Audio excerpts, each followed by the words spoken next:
OK. Alors, merci beaucoup d'être là, chers amis journalistes. Donc, Peter est venu aussi de passage à Montmagny aujourd'hui pour venir, en fait, étant donné que j'ai décidé de supporter Peter dans sa campagne au leadership. Donc, il m'a fait l'honneur d'être présent ici aujourd'hui. Malheureusement, on n'avait pas le temps d'aller jusqu'à Rivière-du-Loup, mais on va se reprendre. Hein? On va faire venir Peter éventuellement à Rivière-du-Loup. Donc, et on s'en va tout à l'heure à Québec. Donc, si vous avez des questions particulières, je vous laisse aux soins de Peter. Peut-être, premièrement, je veux dire un grand remercie, Bernard et Pierre. C'est un honneur pour moi d'être ici, dans cette région, avec vous. Et aussi, je suis très heureux, très chanceux d'avoir l'appui de deux députés au Québec. On avait une bonne équipe sur le terrain. Ici, on avait une réunion avec les bénévoles. Yep. Et les enjeux sont tellement importants, comme toutes les régions, mais il y a des questions spécifiques pour cette région. Et on avait une occasion pour répondre et écouter certains enjeux particuliers ici. Et c'est bon, c'est une conversation très ouverte et très informative. Yeah. Comment va votre apprentissage du français, M. McKay? Ça a l'air à mieux aller? Ça va bien? C'est nécessaire, c'est évident. Ouais. Je suis un peu rouillé. Et j'ai augmenté mon français avec un professeur de langue à Toronto. Malheureusement, pendant la dernière 4 ans, il n'y a pas d'occasion d'utiliser mon français au Toronto. Mais mon épouse parle bien français et elle corrigeait moi chaque jour quand j'étais chez nous. Et c'est important, c'est absolument une priorité d'avoir la capacité de parler 2 langues officielles au Canada. Dans chaque région, je suis confiant. J'ai la capacité de donner mes idées, mes politiques et d'avoir la conversation vraie. Et j'ai continué d'améliorer. C'est comme un muscle. C'est nécessaire de l'utiliser tout le temps. À l'heure actuelle, il y a combien de députés du caucus conservateur québécois qui vous appuient? Maintenant, il y a 4, mais j'espère qu'il y a des autres futurs. J'ai continué d'avoir les conversations avec tous les caucus québécois. Et pourquoi seriez-vous en mesure de mieux performer qu'Andrew Scheer au Québec? Pourquoi seriez-vous en mesure de mieux performer qu'Andrew Scheer? C'est une question compliquée, mais c'est nécessaire. Oui, c'est comme tous les enjeux, c'est compliqué, mais c'est une grande difficulté pour les personnes qui ont perdu le travail. J'habite dans une petite ville à Nouvelle-Écosse et on avait une situation similaire. C'est un désastre pour l'économie locale.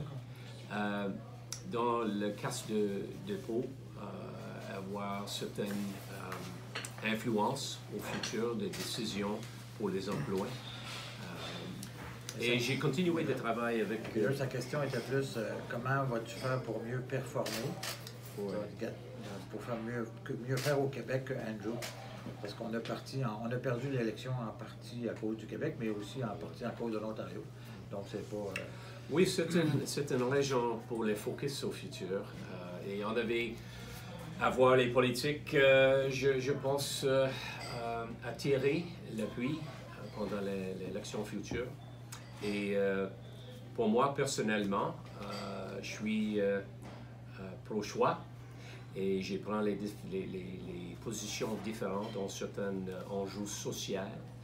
Mais le focus, les partis conservateurs, c'est évident, c'est nécessaire d'engrander notre appui sur le terrain. Ils présentent les positions modérées et modernes pour les Québécois. Les Québécois avoir une culture et les valeurs similaires des conservateurs dans tout le pays. Dernière question, M. McKay. Comment vous trouvez le leadership de M. Trudeau dans la crise ferroviaire qui a touché l'ensemble du Canada? Dans la crise maintenant, M. Trudeau est absent. Et maintenant, il est juste revenir au Canada après un effort d'attirer le support pour le siège dans les Nations Unies, la Conseil. Mais je pense que la priorité pour Louis et pour tout le monde maintenant, c'est focus sur une solution pour cette crise. Parce que l'impact, c'est grave. L'impact pour beaucoup des secteurs, beaucoup des personnes est sérieux. Et on a besoin d'une solution immédiatement. J'aurais peut-être deux petites questions plus pour M. Généreux. Un mot sur le fait de soutenir M. McKay à la présidence du parti. Oui, en fait, M. McKay, Peter, a été pendant plusieurs années ministre important dans le cabinet de M. Harper de 2006 à 2015. 2015, oui, c'est ça. Moi, je suis revenu en 2015, lui est parti. Donc, c'est un homme expérimenté, c'est un homme droit, c'est un homme très humain aussi, très accessible. D'ailleurs, on l'a vu, on a eu l'occasion avec différentes personnes qui étaient ici sur l'heure du dîner de mon association, mais aussi des gens du comté qu'on avait invités. Et c'est une personne qui est très honnête aussi et très simple, ce qui fait en sorte que les Québécois vont pouvoir se reconnaître en cette personne-là.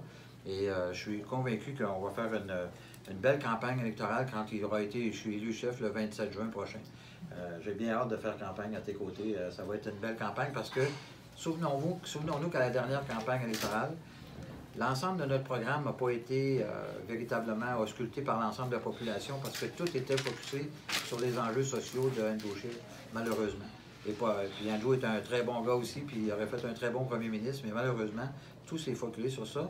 Et je pense que là, on a l'occasion avec Peter de mettre ces enjeux-là de côté et d'aller véritablement sur les enjeux qui préoccupent les Canadiens, donc l'économie, bien sûr. Et dans notre région, on a parlé de pénurie d'emploi, on a parlé de différents éléments tantôt avec lui. Donc, c'est des choses qui, inévitablement, vont faire partie d'un programme électoral dans une campagne électorale future.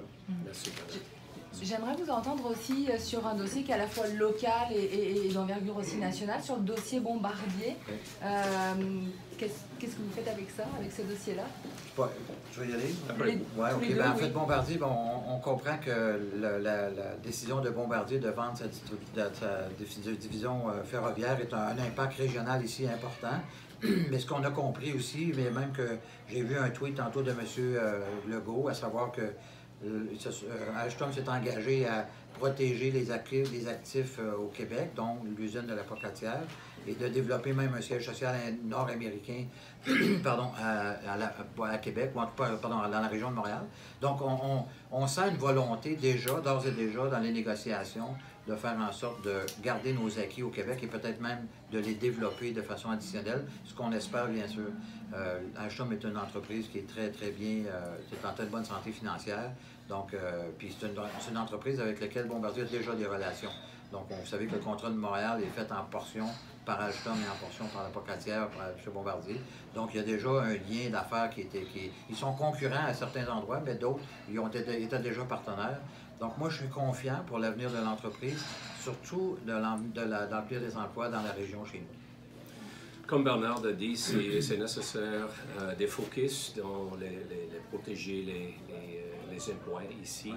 Et c'est nécessaire, quelquefois, d'avoir un programme spécifique. J'ai expérience cette situation dans ma région, à Nouvelle-Écosse. Et je pense que c'est votre question, la dernière. C'est un exemple de gouvernement fédéral. C'est nécessaire de travailler avec la province, avec certaines concurrences pour trouver une solution. Mais la priorité, c'est de préserver les emplois ici, dans cette région et ici au Québec. Donc, puis il faut aussi dire que la Caisse de dépôt devient l'actionnaire le plus important au sein de Alstom. Donc, la Caisse de dépôt, et c'est nos argents à nous tous ici présents aujourd'hui. Donc, j'ai l'impression et je pense que nous, en tant que politiciens régionaux, on devrait faire valoir auprès d'Alstom la grande qualité de cette usine-là et la grande qualité de l'expertise des employés de Bombardier à la Pocatière. Et ce moment, je crois que la Caisse de dépôt peut-être envoie certains détails nécessaires pour trouver une solution au futur pour continuer de supporter les emplois. Absolument. Merci.